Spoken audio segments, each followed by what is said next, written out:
Hello and welcome to my video. I'm kind of in a stinky mood right now.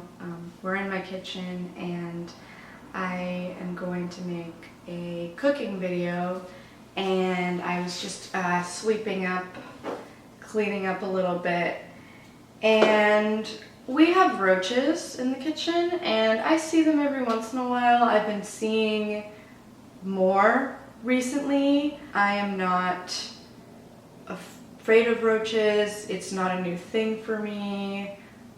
I had them in the last apartment I lived in, and honestly this roach infestation doesn't compare. But I was kind of taking out the trash under the sink and I saw a couple roaches, and I killed them, and then I took everything out from underneath the sink and I found their nest. So I definitely have a roach nest going on. It's just not random roaches entering my apartment. It's like they live under the sink, and it kind of bummed me out. I mean, I don't know whether to be excited that I found the source of the problem so now I can better eradicate them, or if I should be sad because I have a roach infestation. And I just want to put this out there because if you have dealt with roaches, it doesn't mean your house is dirty or that you're gross or that you're dirty. It just happens. I cleaned out completely underneath the sink, and then I put down some roach bait, so I'm going to see if that works. If anyone wants to watch a cockroach extermination video, because now the amount of times that I've had to deal with roaches myself is insane, and the things that I've learned about roaches is more than I would care to know. But if anyone is interested in watching me deal with my roach problem in the future, let me know. But that's not what we're here for today. We are here to cook. We're going to be baking an orange, olive oil, and almond cake. So it's a gluten-free, dairy-free cake. It does have eggs in it, so it's not vegan. So the recipe comes from this book called Good Veg. The recipe is a blood orange and olive oil cake with almonds. So I don't have blood oranges. I don't know where to get blood oranges. I've never eaten a blood orange. So it says that you can do this with regular oranges, so I'm gonna do that. I'm really excited to try this. I love to bake.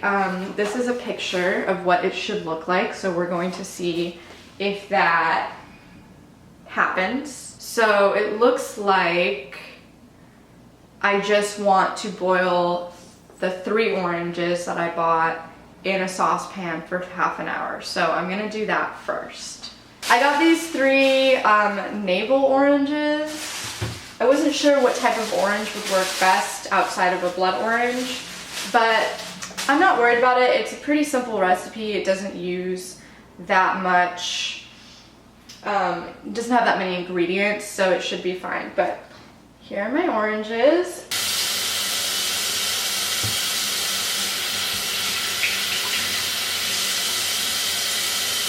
Oh, make sure to take the stickers off.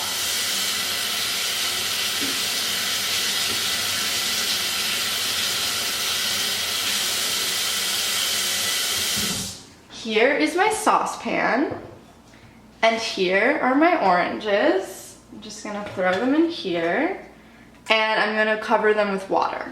I actually think I might want to use a bigger pan just because I want them to be completely immersed in the water. So I'm going to use this pan instead.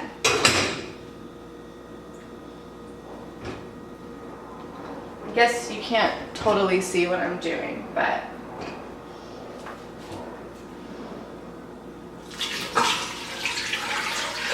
my oranges are in here. I'm gonna turn the heat up.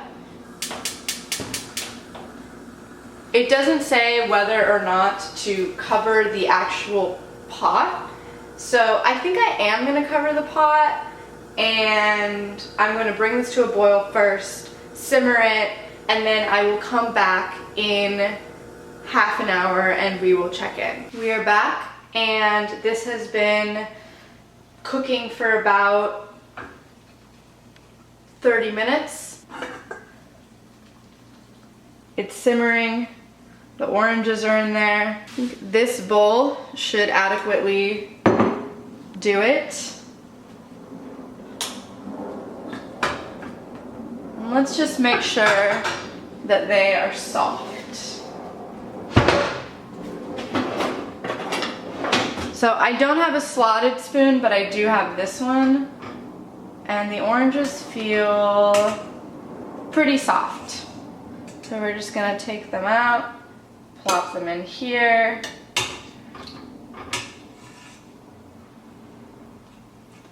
And hope for the best.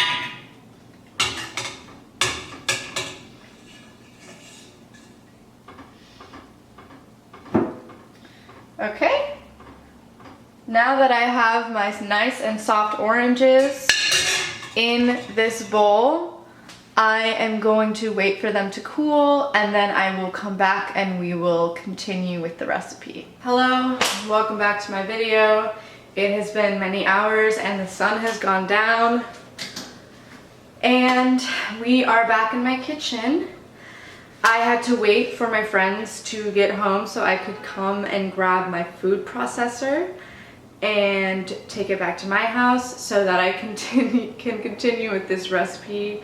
I'm really bummed because the lighting has changed and it's not as nice in here, but we're gonna do what we have to do.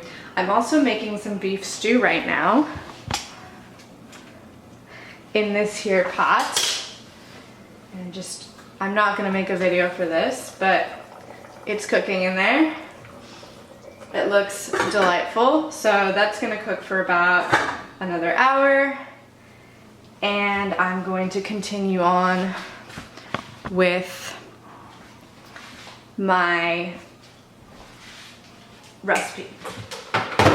We're gonna go back with the oranges. So I have this bowl of oranges. At our still lives posed like a bowl of oranges. They smell like oranges, and the recipe book says to cut the oranges in half through their middles, discard any seeds, and put the peel and pulp in a food processor. Blend to a puree and set aside. That's what we're gonna do now. I let them sit for a really long time after I boiled them because I had to wait to get the food processor. So it's been like a good 4 hours since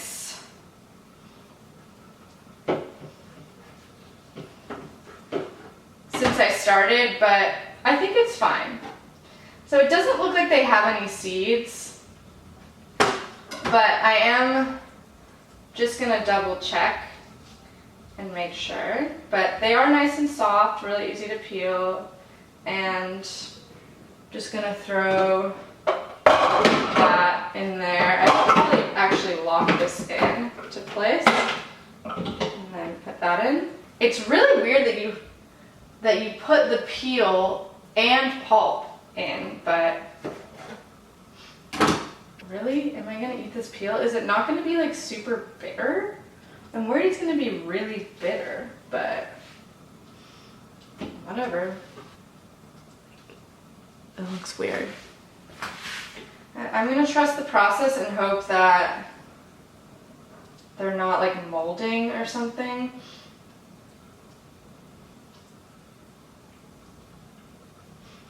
So the next thing I'm going to do is puree the oranges.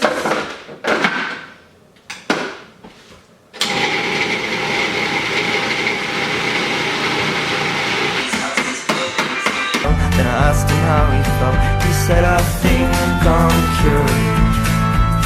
No, in fact, I'm sure. Thank you, stranger. Therapeutic smile. Okay, that's enough blending. The next thing I want to do is I want to preheat the oven to 350 degrees. I also need to assemble the rest of my cake. Oh, first I want to assemble my cake pan. So I'm going to use a spring-form cake pan, like so. I got this one at IKEA, and I'm going to oil it. I've just got my canola oil, and I'm going to put just a little bit on the back of a paper towel and get it nice and oiled up. Great, so now that it's nice and oiled, I will be whisking everything together, and I think I'm just going to use the same bowl that I had my oranges in because we don't need to be dirtying up any dishes. And we want to whisk a half cup of olive oil with the sugar and the eggs for 3 to 4 minutes using electric beaters. Now, I don't have that, and I think I'm just gonna do it really hard myself. So 1/2 cup of olive oil. Now, this recipe says to use a fruity flavored olive oil, but I'm not really about to go to like an expensive olive oil store if they have those. I don't know if they have those. So I'm just gonna use good old Goya extra virgin olive oil. That seems about right.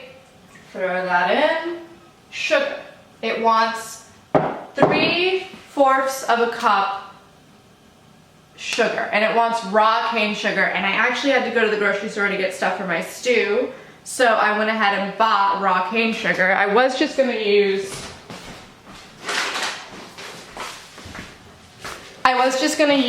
regular sugar, but I got this Florida Crystals raw cane sugar. Hopefully there's nothing else in this. No, it's 100% organic raw cane sugar. So we're gonna use that.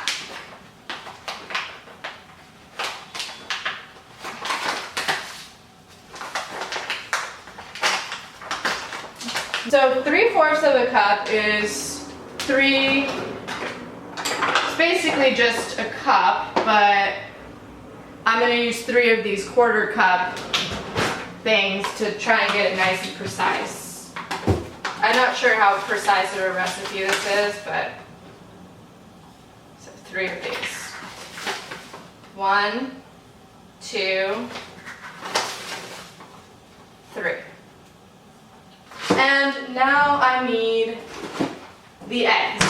This recipe calls for 4 eggs, which is a lot of eggs. Sorry, you're in the way of my fridge.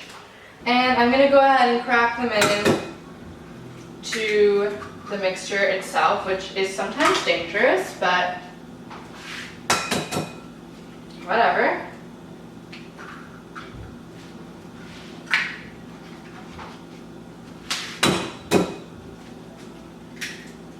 I'm just gonna, what do we got here? I do have a whisk. It's a plastic whisk, which I don't trust. No, this is bad. It's not good. We're gonna use a fork.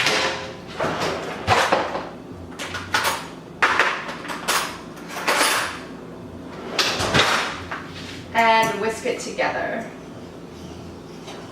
It says to beat it until light and fluffy, so we're gonna see how much my wrist can take it, essentially. So it says 3 to 4 minutes, so we're gonna try and make this go for 3 to 4 minutes. I should really be using a mixer.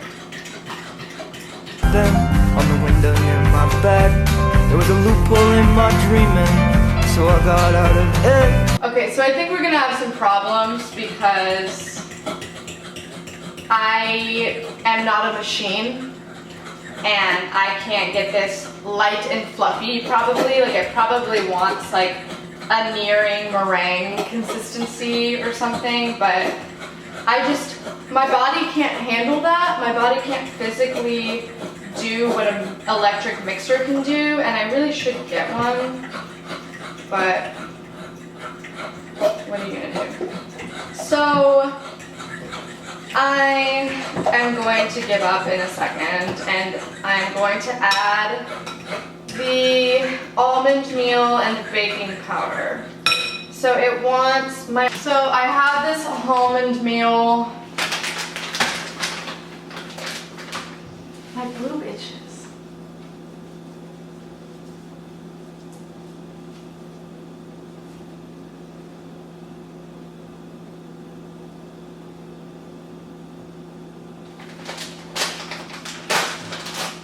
I have this beautiful almond meal, and I'm going to put it in. It's calling for 1 2/3 cups. This is such an annoying recipe with their measurements. Here's 1 cup, and then 2/3 is 2/3 cup things. It's the only one of these I haven't soiled yet. So I'm going to do 1 and 2. Look at that. We're going to whisk that in. It does kind of feel light and fluffy, actually. I'm feeling less discouraged now. So now I am going to add in the baking powder. Powder is not kept in the fridge. The baking powder right here. And we are going to add 2 teaspoons of baking powder to this mixture. This is a teaspoon.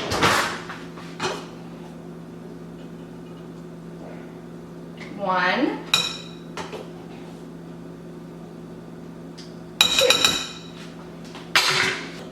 It's a pretty thick and even consistency, this mixture. It's a very wet mixture, but I think the cake, from what it looks like in the reading, in the cookbook, is that it is kind of a more pudding-like cake, if that makes sense. So we're whisking that together, and then I am going to fold through the pureed oranges, which is very exciting. And I'm just going to scoop it out with my hands, because I'm a demon. Wow, this actually looks like it's going to be really delicious. I don't know if I'm helping. So here's my freaky mixture. It matches my shirt. So now we are going to spoon this into my pan. And my pan feels like it's not going to be big enough, but I'm just going to have to wait and see. Wow.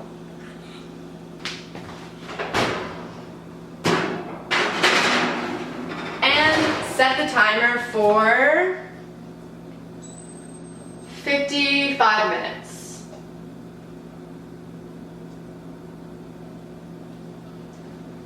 I'm going to clean up and I will check in with you guys when this cake is done. Hello and welcome back. The cake is done, if you can see it. I think I left it in the oven a little bit too long. I also tasted a tiny little crumb of it, and it doesn't taste good. So I'm a little worried that it's gonna be bad, but we're gonna find out. So basically I'm going to release this springform pan, and it's getting a little stuck.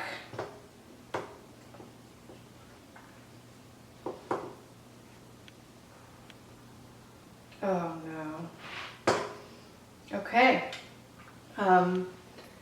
And that's that. I'm gonna try a little chunk.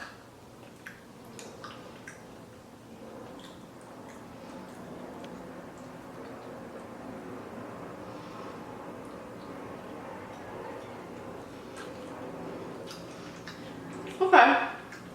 It's actually pretty good. It's a little bitter, but overall, I would give it a 6 out of 10.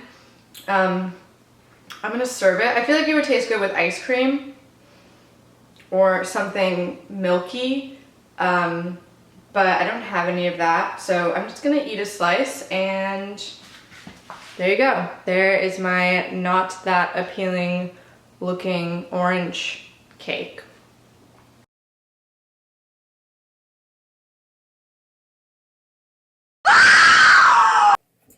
Hello! It's been a few days since I filmed my cooking video, and I didn't really give it a proper ending, so I wanted to come in and talk about that, I guess. So I feel like the orange cake didn't turn out as well as I'd wanted it to. I probably should have used parchment paper to coat the pan instead of just oiling it, because everything stuck to the pan, so it wasn't very attractive looking. I ended up just cutting it up into little pieces and putting it in a Tupperware. This is what it looks like. It really doesn't look good. It smells amazing, and it tastes quite good as well. But I don't think I'll make this again. It was very easy to make, but I just feel like unless I can get it to like stay more cohesive, it's just not worth it, the trouble and the ugliness. And you know, I want the things that I bake to look cute, and this was definitely a failure on my end, but it's pretty good. It's really moist. It tastes good, tastes like oranges. It does have a little bit of a bitter aftertaste, and I'm assuming that's because of the peel. I just want to say that. I guess I'm going to continue eating this, and, you know, I'm always down to cook different things I really like to bake, so if there's anything that you want to see me make, let me know. I'll talk to you soon. Okay, bye.